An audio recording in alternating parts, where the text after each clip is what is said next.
Bonjour, donc aujourd'hui nous allons travailler, nous allons continuer à travailler donc sur le projet ISAO. Donc j'ai pu ajouter maintenant la communication avec l'automate. Donc j'ai pu virer un peu la partie simulation qu'on a fait la dernière fois pour tester le côté visuel. Voilà. Donc maintenant on est bien en train de lire des données de l'automate et donc interagir avec. Donc côté automate, nous utilisons donc l'outil Apportal avec donc le S7500. Voilà. Donc la CPU 1511 sur l'adresse IP donc locale qui se termine par 105. Voilà. Donc on va laisser lancer notre application et voir donc du coup comment ça va se passer.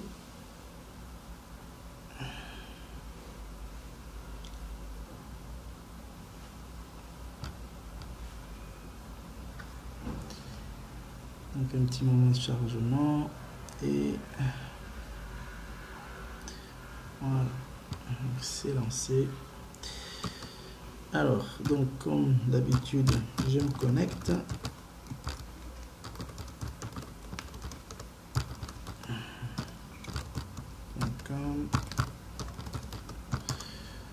Voilà, hop. Donc dès que je me connecte maintenant, il y a donc l'image qui s'affiche avec le nom d'utilisateur. Alors, on va juste tester d'abord un petit quelque chose parce que tout à l'heure il y avait comme un souci.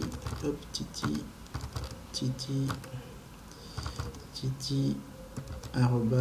@email.fr 1 2 3 4. Donc je laisse l'image par défaut et je vais mettre barre opérateur. Voilà. Et du coup donc j'ai pu ajouter l'accès dont je parlais la dernière fois. Donc on va tester ça tout de suite. Donc titi @email.fr normalement, et je me souviens plus. Alors on va regarder titi email.fr. Voilà, donc je retourne titi email.fr. Le mot de passe était 1 2 3 4 et on va essayer de se connecter. Voilà. Donc maintenant que je suis un opérateur, j'essaie d'aller à la partie administrateur, je ne peux plus puisque ça me fait accès refusé. Donc ça c'est pareil ici, accès refusé. Donc maintenant que je suis que opérateur, je ne peux pas aller dans la partie dite des configurations. Voilà. Alors on va du coup retourner à notre utilisateur d'avant. Donc je vais me connecter en tant que moi pour avoir de nouveau mes droits d'accès. Voilà.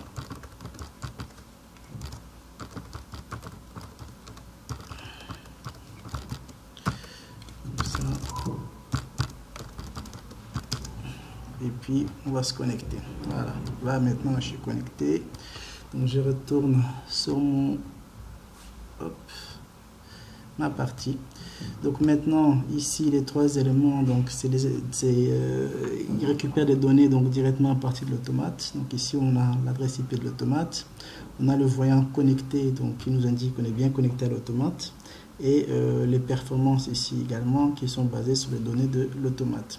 Donc on va vérifier ça tout de suite. Hop. Donc si on est côté TIA, donc l'automate, si on l'arrête par exemple ici, on va voir que les variations des données ici, ils s'arrêtent également, puisque donc ce qui est normal, hein, quand on n'exécute pas le programme de l'automate, il ne va pas s'incrémenter. Donc on le retourne, hop, et puis on voit que ça commence à s'incrémenter de nouveau. Alors ensuite on va aller vérifier les données, donc des alarmes qu'on est en train d'afficher.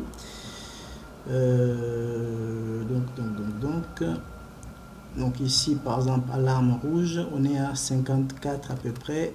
Quand on y va ici, on voit, voilà, entre temps on est arrivé à 55, 56, si on revient 57, etc.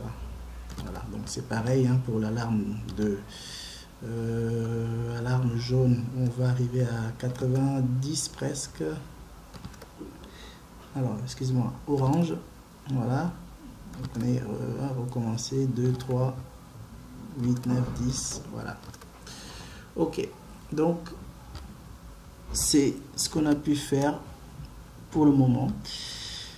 Donc il nous reste encore plusieurs pages à terminer, donc c'est loin d'être fini.